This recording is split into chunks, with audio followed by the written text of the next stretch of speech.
Hello guys welcome back to our new blog. आज चाहिँ हामी ल यता सबैले हाई गरिदिनु एकचोटि यता हाई त गरौँ ल। उहाँहरू चाहिँ हाम्रा के भन्ने हो दाइ दिदीहरू हुनुहुन्छ। आज चाहिँ हामी ख्याको बाटो हुँदै सरदेयाबाट ख्या हुँदै हामी ट्याक्क रेडी पुग्ने प्लान छ। आज चाहिँ हाम्रो ट्याक्क दसैँ पछिको बेला अब एकछिन घुम्न पर्छ भनेर ट्रेकिङमा हिँडिसक्यो फुल जोसका साथ हाइकिङ भनौँ अझै ल। त्यही हो लास्टसम्म हेर्नु होला, सब घुमेको सब देखाउनेवाला छ। ब्लगलाई लाइक सेयर सब्सक्राइब अब भिडियो हेर्नुभन्दा पहिल्यै गर्नु, किनकि पछि मन नपर्न सक्छ भिडियो फेरि ल। Okay stay tune.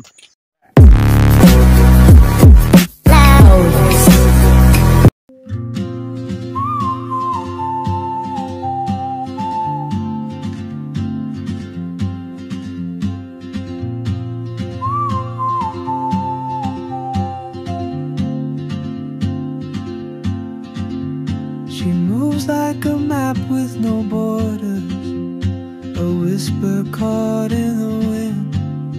I see her boots at the corner cafe with a notebook and a grin.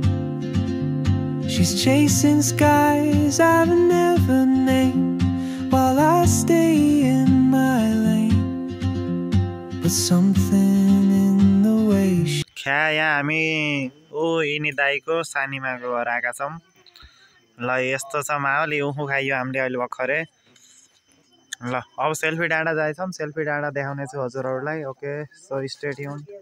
ख्या है त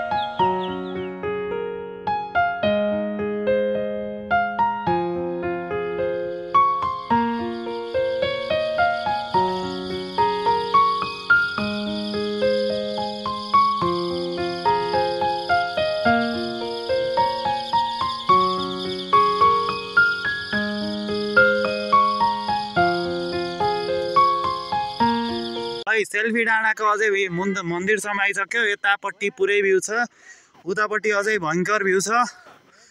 गाइज हेर्न सक्नुहुन्छ है, उता आउँदै हुनुहुन्छ। बेस्ट भ्यू है त, must visit once in a lifetime. We are at the selfie डाँडा है त ल। यहाँबाटको भ्यू हेर्नु, पाल्पा गुल्मी सबै ल। लेट्स सी आइसमा चढै यहाँ मैले खस्नु सक्छु पुरै तल कालीगण्डकी। दिस इज सेल्फी डाँडा। यता बस्ने ठाउँ पनि है छ हो। उताबाट आएको हामी चाहिँ ख्या हुँदै आइराखौँ। यो पनि ख्या जो हो हुन त सेल्फी डाँडा। यता दाइ दिदी हुनुहुन्छ, हिरो हिरोइनहरू ल। यहाँबाट हेर्न सक्नुहुन्छ गाइज, हरिब भ्यू छ है। कस्तो छ यस्तो एक शब्दमा यस्तो केही भन्न चाहनुहुन्छ? One word. उहाँलाई चाहिँ वहाँ हिमाल हेर्न मन लाग्यो, हिमाल चाहिँ देखिएन है, तर भ्यू चाहिँ हरिब छ है। हेर्दै डर लाग्ने छ है भ्यू चाहिँ। दिस इज द सेल्फी डाँडा फर यु म्यान। एक साइड चाहिँ मस्ट भिजिट है त ल। यता जङ्गलहरू छ, यस्तो राम्रो बनाएको रहेछ। जस विकास भइरहेछ है नेपालमा, जल जे भने नि विकास चाहिँ भइरहेछ। उता तल चाहिँ त्यहाँ रेडीको तीनमुखे पुलहरू छ। दिस इज द सेल्फी डाँडा। ओके ल, हामी सेल्फी डाँडा घुमेर सकिसकेको छ। अब चाहिँ हामी खाना खान जाँदैछौँ। अब फेरि आउन सकिन्छ हामीले, त्यो ब्लग पनि बनाउँछौँ ल। यस्तो छ सेल्फी डाँडा, सबैले एकचोटि भिजिट गर्नु होला। ख्याको ठाउँमा रहेको छ यो। Okay so stay tune to blog. डाँडाबाट फर्किँदै गर्दै झरना जस्तो टाइप देखिएको छ। यहाँबाट पानी जाने रहेछ।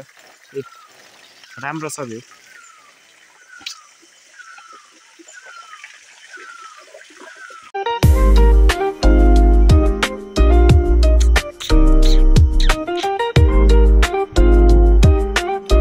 खाने बेला भइसक्यो।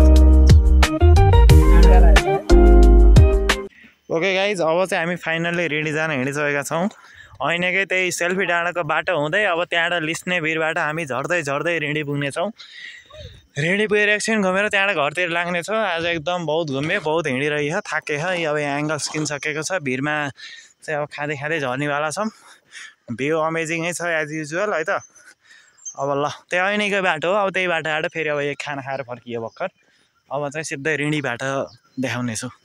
On the way to Ridi यहाँबाट यस्तो भ्यू देखिरह अब हामी त्यो सेल्फी डाँडा तलबाट रेडी जाँदैछौँ ए बवाल भ्यू छ त्यो तीनमुखे पुल ए त्यहाँ छ त्यो ओके लेट्स गो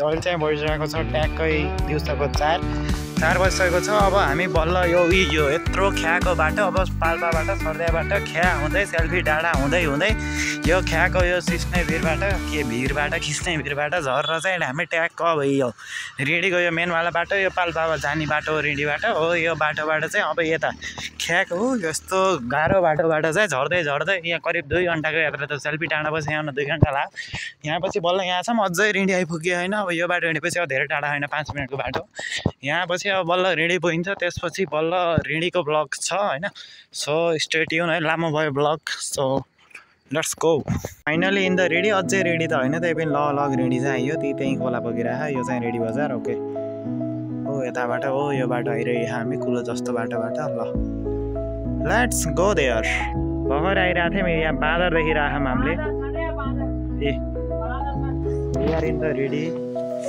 रेडीमा छौँ सबै रेडीको एउटा एकचोटि दर्शन गर्नु सबै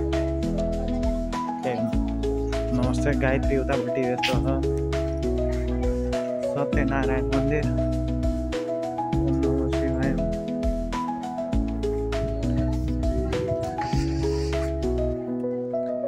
यता चाहिँ सायद पूजा हुनेवाला छ यहाँ गाइजहरू होइन अनि त्यसपछि यता शुद्ध पिउने पानीको व्यवस्था पनि रहेको छ यतापट्टि बस्ने परेनीमा सुतापट्टि रेडी खोला यतापट्टि मेन ऋषिकेश मन्दिर यतापट्टि बस्ने ठाउँ यहाँ ऋषिकेश मन्दिरको फोटो खिच्ने ठाउँ यताबाट चाहिँ आउनु तर हामी त यता माथिबाट आइयो त्यही भएर चाहिँ यताबाट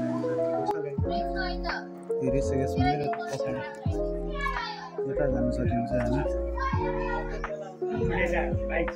यतापट्टि पनि छ कार्यालयहरू यता शौचालय जाने बाटो यता राधाकृष्ण मन्दिर हो यो चाहिँ साथीहरू अनि यतापट्टि यो ऋषिकेश मेनवाला मन्दिरको पछाडिको ठाउँ अहिले चाहिँ हामी अब यहाँ मन्दिरबाट तल झरिरहेका छौँ अब चाहिँ हामी यहाँबाट सिधै यहाँ तल गएर सिधै खोलातिर जानेवाला छौँ गाइजहरू अब खोलामा गएर यो रेडी खोला भइहाल्यो 3 मुखे पुल छ त्यहाँ पुलको शुल्क अलिअलि भिडियो बनाउँछौँ हामी चाहिँ यता माथिबाट आएको थियौँ त्यही भएर सिधै मन्दिरको दर्शन गरेर चाहिँ तल झरिरहेका छौँ यतापट्टि यतातिर यस्तो छ है okay so yes it's Rishikesh मन्दिर पाल्पा यो चाहिँ गेट रहेको छ है त 3 मुखे पुल है त साथीहरू 3 मुखे पुलमा प्रवेश गर्दै हामीहरू यो त 3 मुखे पुल रहेको छ यहाँबाट हामी गइरहेका छौँ रेडी खोला 3टा उता स्याङ्जा भयो उता पारितिर यतापट्टि गुल्मी यतातिर पाल्पा ओके पुलबाट हिँडिरहेका छौँ हामीहरू चाहिँ शीतल आइरहेको छ होइन अनि त्यसपछि यतातिर यस्तो रहेको छ खोला ए राम्रो बनाएको छ पुल यो चाहिँ पाल्पातिरको साइडको पुल हो उतातिर चाहिँ उतातिर गुल्मीतिरको पुल छ यता स्याङ्जातिरको पुल 3 पुलहरू छन् उता तल चाहिँ क्रिकेट खेलिरहेका छन् उहाँ तल चाहिँ है त त्यस्तो छ हामी चाहिँ पुरा हिरो हिँडिसकेको छ राम्रो छ यो पुल उतापट्टि खोलो पनि अहिले बाढी आएको भएर चाहिँ एकदम बढेको छ नेपालको झन्डा पनि छ त्यहाँ त्यहाँतिर नेपालको झन्डा दाइ गइरहनु अगाडि पछाडि दिदीहरू आउँदै हुनुहुन्छ खै पछाडि वी आर हिँडिङ यार यत्रो मेहनत गरेर पुरा है अहिले चाहिँ ल कति बजिरहेको भन्दाखेरि चाहिँ 4:30 भइसकेको रहेछ 4:30 बजी चाहिँ बल्ल हामी यहाँ आइरहेका छौँ मन्दिर दर्शन भयो अब यता यस्तो हिँडिरहेका छौँ पुलै पुल यो चाहिँ एकदम धार्मिक महत्त्व बसेको ठाउँ हो यो रेडी भन्ने चाहिँ यता तलपट्टिहरू लासहरू जलाउने ओर्ने अनि माघे सङ्क्रान्ति मेलामा पनि आएर चाहिँ एकदम सेकहरू बिसाउने भन्ने हो तलतिर पाल्पा गुल्मी होइन 3टा जिल्लालाई जोड्ने ठाउँ त भइसक्यो यो होइन 3 मुखे पुल बनाएर यसको महत्त्व अझै बढेको छ आजकल चाहिँ होइन एकदम मस्ट भिजिट ठाउँ यतापट्टि ढुङ्गासुङ्गा पनि चल्छ माघे सङ्क्रान्तिको बेला यहाँ ठुलो मेला लाग्छ होइन अहिले चाहिँ अब त्यस्तो केही स्पेसल फङ्सन नभएको भएर चाहिँ त्यत्तिको भिड चाहिँ नहोला तर यहाँ चाहिँ सदाभर के हुन्छ नि सधैँ यो 3टा जिल्ला बाहेक अरू विदेशबाट पनि मान्छेहरू सधैँ आइराख्ने सधैँ भिजिट गरिराख्ने एउटा मस्ट भिजिट ठाउँ हो कि यो चाहिँ हजुरहरूलाई सर्टकटमा भन्नुपर्दा 3 मुखे पुल त्यहाँ चाहिँ जङ्सन रहेको छ यस्तै यस्तै हामी राखौँ फोन कस्छ कि भन्ने डर लागिरहेको भित्रभित्रदेखि फियर इज रियल है त घडी टाइम चाहिँ 35 भएको छ 4:35 so that's it stay tune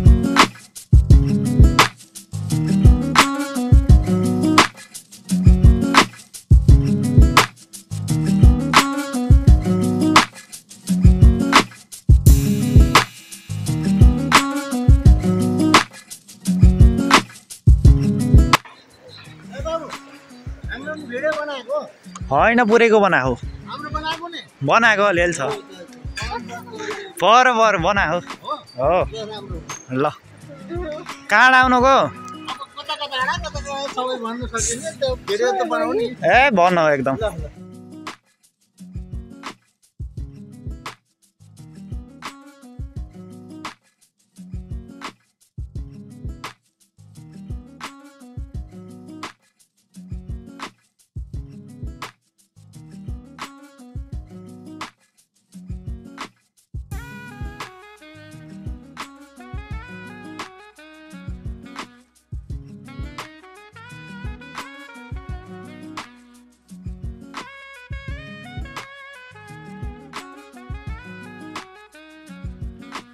चटपटे खाने बेला भएको छ साथीहरू ल गङ्गाजीको तलै आइसकेको छ यहाँबाट यता खोलो आइराखेको कालीगण्डकी यताबाट हाम्रो यी रेडी खोला मिस्यो अर्को सर्दियातिरबाट पनि मिसिन खोला हुन्छ त्यसपछि यताबाट जान्छ त्यही त्यो 3 मुखे पुल भइहाल्यो इट्स बहुत राम्रो भएको अहिले चाहिँ रिसेन्टली पानी पर्थ्यो त्यो एउटा ठुलो भएको खोला चाहिँ बहुत इट्स कालीगण्डकी रिभर है त गाइज ओके अहिले चाहिँ हामी यहाँ रोडमा हिँडिरहेछौँ किनकि अहिले भइसकेको छ करिब साँझको 5:15 5:15 भइसकेको छ अब गाडी पाउने चान्स एकदम कम छ हिँडेको यहाँबाट 2 घन्टा लाग्छ हाम्रो गाडीमा जाने प्लान हेरौँ गाडी पाइसक्यौँ गाडीमै जान्छौँ नत्र भने मोटरबाट सरर 2 खुट्टे गाडीमा हेरौँ है त गाइज